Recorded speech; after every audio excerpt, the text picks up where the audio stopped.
सोहेल साहब, पूरे जम्मू कश्मीर के साथ साथ बारामूला में भी डीडीसी इलेक्शन, 5 सरपंच इलेक्शन की तैयारियां मुकम्मल हो चुकी है। और आप एडवाइज़र टू महबूबा मुफ्ती थे, आप पीडीपी में थे और अचानक आपने खुद किस्मत आजमाई के लिए डीडीसी के लिए फार्म भरा। कैसा लग रहा है आपको पहली बार इस मैदान में आना है? देखिए, चुनाव कोई भी हो वो हर कंटेस्टेंट के लिए एक चैलेंज होता है, और ख़ास तौर से जिस पस मंज़र में आज के चुनाव हो रहे हैं वो इसको और भी चैलेंजिंग बना देता है। क्योंकि आपको पता है 5 अगस्त 2019 को जो जम्मू कश्मीर के आवाम के साथ ज़्यादती हुई, इलीगल, अनकॉन्स्टिट्यूशनल वे में, अनडेमोक्रेटिक वे में, अनएथिकल वे में, जिस तरह से हमारे राइट्स, हमारी डिग्निटी पे हमले हुए हैं, उसके बाद सूरत हाल काफ़ी हद तक बदल गई है। आज के चुनाव कोई आम चुनाव नहीं है जी। ये उस बैकड्रॉप में हो रहा है।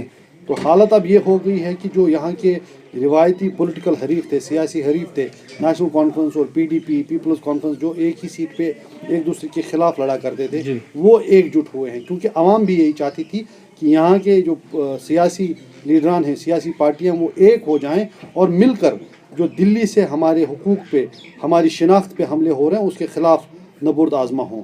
और उसी बैकग्राउंड में ये इलेक्शंस हो रहे हैं। तो मैं भी उसी का एक हिस्सा हूँ। बहैसियत अलायंस कैंडिडेट मैं संग्रामा से चुनाव लड़ रहा हूँ। ये सही बात है कि ये मेरा पहला इलेक्शन है, लेकिन मुझे उम्मीद है कि ये इलेक्शन दरअसल मेरा नहीं है बल्कि जम्मू कश्मीर के आवाम का है। ये संग्रामा के लोगों का इलेक्शन है, क्योंकि उन्हें डिसाइड करना है और उन्हें डिफीट करना है दिल्ली और उसके प्रॉक्सीज़ को, जो हमारे तशख़्ख़ुस, हमारे राइट्स के ख़िलाफ़ हैं, जिनका anti people, anti J&K agenda ये लोग चाहते हैं कि आने वाले दिनों में यहाँ इम्प्लीमेंट हो।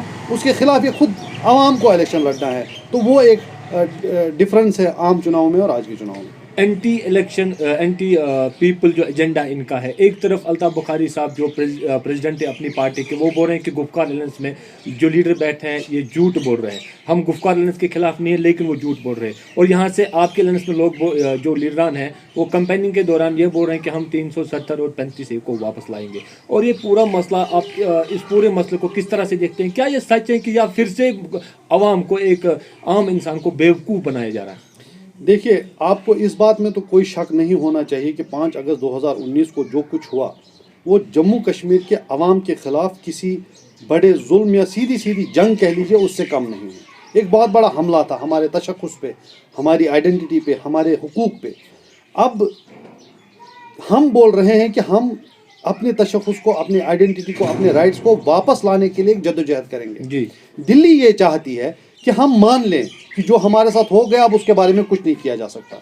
ये जो सेंस ऑफ डिफीट है, वो चाहते हैं कि हमारे दिलों में, हमारे जहनों में ये हार की जो जहनीत है वो जगह पाले। और हम चाहते हैं, यहाँ का आवाम चाहता है कि हम उस हार को इस तरह कबूल नहीं करेंगे जो हमारी गर्दनों पे तलवारें और हमारी कनपट्टियों पे बंदूक रख के हमारे साथ किया गया है, हम उसको तस्लीम नहीं करते। और हमारा कहना है कि हम उसके खिलाफ जद्दोजहद जारी रखेंगे। अब अपनी पार्टी का ये स्टांस है, कई जगह उन्होंने कहा है कि अब जी जो हो गया वो हो गया, अब ये वापस नहीं आ सकता। ये बिल्कुल वही मेंटालिटी है जो दिल्ली वाले चाहते हैं। वो चाहते हैं कि जम्मू कश्मीर का हर फर्द, जम्मू कश्मीर का आवाम, जम्मू कश्मीर की लीडरशिप ये बात मान ले कि अब जो चला गया वो चला गया, अब जो हो गया सो हो गया, चलिए अब आगे बढ़ते हैं। लेकिन जम्मू कश्मीर का अवाम इस चीज़ के लिए तैयार नहीं है। हम कतई इस चीज़ को कबूल नहीं करेंगे कि जो उन्होंने किया हम उसको मान ले। हम अपने हुकूक, अपनी आइडेंटिटी के लिए अपनी जो जद्दोजहद है उसको जारी रखेंगे। मुझे लगता है अवाम की भी यही मंशा है, उनका थॉट भी यही है, और यही यहाँ की लीडरशिप का भी जहन होना चाहिए।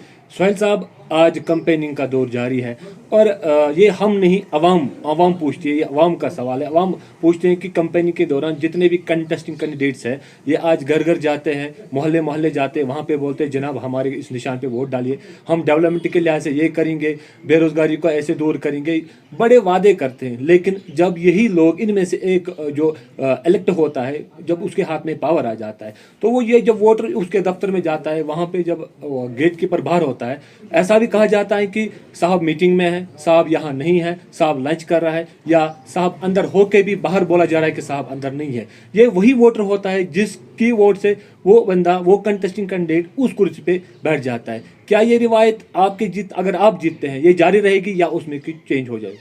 देखिए, जहाँ तक आपने ये सवाल किया है कि जब इलेक्शंस होते हैं तब ये सब क्वेश्चन अवाम का क्वेश्चन है, अवाम पूछती है। बिल्कुल, आपका ये कहना कि जब इलेक्शंस होते हैं तब जो लीडर हजरात होते हैं उनका रवैया मुख्तलिफ होता है और उनका बिहेवियर अपने वोटर के तई डिफरेंट होता है, लेकिन जब वो जीत के किसी मनसब पे पहुंच जाते हैं तो तब उनका बिहेवियर डिफरेंट होता है। हालांकि मैं पर्सनली जानता भी हूं और मेरी कुछ मालूमात ये भी हैं कि ये शायद सबके लिए सच ना हो, लेकिन अनफॉर्चुनेटली बदकिस्मती की बात यह है कि कई मौके पे ऐसा ही होता है और यही वो चीज़ है जिसको हमें बदलना है। जी। आपको पता है कि मैं पहली बार इलेक्शन लड़ रहा हूँ जी।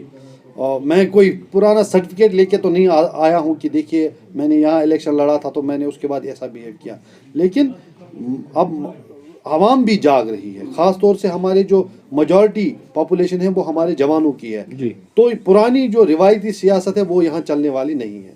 अब वो ज़माना गया कि आप लोगों को धोखा दें इलेक्शन के नाम पे, इलेक्शन के दिन पे, और उसके बाद जब आप चुन के आते हैं तो फिर आपका जो राग है कोई और आलापने लग जाए। मैं अपने वोटर हजरात से दस्तबरदस्त गुजारिश करूँगा कि वो देखें कि जो रवायती सियासत हुई है, जो रवायती सियासत के लोग हैं और हम जो कुछ लेके आ रहे हैं उसमें एक फ़र्क करने की कोशिश करें। हम उनसे वादा करते हैं कि इंशाअल्लाह वो जो चेंज है जो हम सब चाहते हैं कि हमारी सियासत में हो, कि ये सिर्फ जो हमारे लीडर हैं सिर्फ इलेक्शन के दिन आके मीठी मीठी बातें करके लोगों को गुमराह ना करें, बल्कि जब वो किसी मनसब पे उनको बिठाया जाए तो उसके बाद भी वो उस फ़र्ज़ को निभाएं। इंशाअल्लाह रहमान मेरा पर्सनल तरीक़ाकार वही होगा।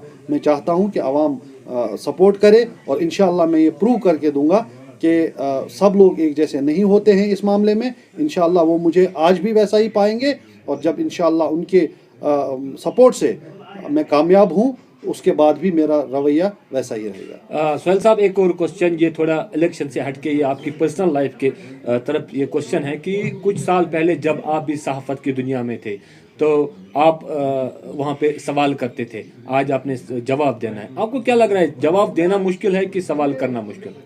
देखिए, मैं लगभग 14-15 साल मैंने सहाफ़त की है और जम्मू कश्मीर से लेके हिंदुस्तान और जितने रिसेंट मिडल ईस्ट की ख़ास तौर से मैं बात करूं, चाहे सीरिया हो, लीबिया हो, इराक़ हो, तुर्की हो, मिस्र हो, इन सारी जगहों से मैंने रिपोर्टिंग की है जी। और हर जगह मुझे एक जो एहसास हुआ है बहैसियत एक फ़र्द के, बहैसियत एक सहाफ़ी के, कि बातचीत का सिलसिला हमेशा जारी रहना चाहिए। सवाल उठते हैं और सवाल उठने चाहिए और उतनी ही खुलूस के साथ उनका जवाब भी दिया जाना चाहिए। तभी जाके जो आवाम हैं, जो लोग हैं, या पर्सनल लेवल पे भी हालात ताल्लुकात बेहतर होते हैं। मुझे जनाब जॉन एलिया का एक बहुत खूबसूरत शेर याद आ रहा है जिसमें उन्होंने कहा था कि एक ही हादसा तो है और वो ये कि आज तक बात नहीं कही गई, बात नहीं सुनी गई। तो ये जो बात कहने और सुनने का सिलसिला है ये लगातार जारी रहना चाहिए। वही एक सेहतमंद माशरे की बुनियाद बन। सोहेल साहब, आखिरी सवाल, आपने कॉन्टेस्ट करना है, आपको लोगों के पास जाना है, संग्रामा के लोगों के लिए आपकी क्या खास मैसेज रहेगी, जिन लोगों को आपको वोट देना है या किसी और कैंडिडेट को देना है? एक और दूसरा ये कि आप क्या खास करने वाले हैं अगर कल को आप जीतते हैं, सोहेल बुखारी साहब जीत के आते हैं, क्या खास करने वाले हैं जो अभी तक नहीं हुआ है? आप क्या खास करेंगे संग्रामा के लोगों के लिए, खासकर बारामूला डिस्ट्रिक्ट के लिए क्या करने जा रहे हैं? देखिए, मेरे जो वोटर हजरात हैं संग्रामा कॉन्स्टिट्यूंसी से, उनके लिए मेरा एक मैसेज है, वो ये कि वो ये बात समझें कि आज का इलेक्शन कोई आम इलेक्शन नहीं है। हालांकि ये डेवलपमेंट के लिहाज से DDC की पहली इलेक्शंस हैं जो जम्मू कश्मीर में हो रहे हैं रिसेंट हिस्ट्री में, लेकिन इसका जो इम्पैक्ट है, इसका जो असर है, वो जम्मू कश्मीर की सियासत के बड़े खाके पे होने वाला है। क्योंकि अगर ये सिर्फ उसी लेवल के इलेक्शन होते तो शायद BJP, अमित शाह या उनकी पूरी कैबिनेट श्रीनगर में आके दिल्ली से रोज़ बयानबाजी इस हद तक नहीं करते जिस हद तक वो करते हैं। ये दरअसल एक उस बड़ी जंग का पहला हिस्सा है जो जम्मू कश्मीर के अवाम को, यहाँ की लीडरशिप को दिल्ली के ख़िलाफ़ लड़नी है, BJP के ख़िलाफ़ लड़नी है, उन हुकूक और उस शिनाख्त के लिए जो हमसे छीने गए हैं। तो जो हमारे वोटर हैं, मैं उनसे गुजारिश करूंगा कि अपना वोट सोच समझ कर इस्तेमाल करें। यहाँ जो कुछ ऐसी ताकतें हैं जो अलायंस को कमज़ोर करना चाहती हैं, जो कहीं ना कहीं कोशिश कर रही हैं कि अगर डायरेक्टली उनकी पार्टी या जो उनके प्रॉक्सीज हैं उनको वोट ना मिले तो कम से कम जो अलायंस का वोट है उसे काट के बीजेपी या उनके प्रॉक्सीज को और मजबूत बनाया जाए। तो इन सब चीज़ों का ख्याल रखना बहुत ज़रूरी है, ये मेरी रिक्वेस्ट रहेगी अपने वोटर्स से संग्रामा में। और दूसरी चीज़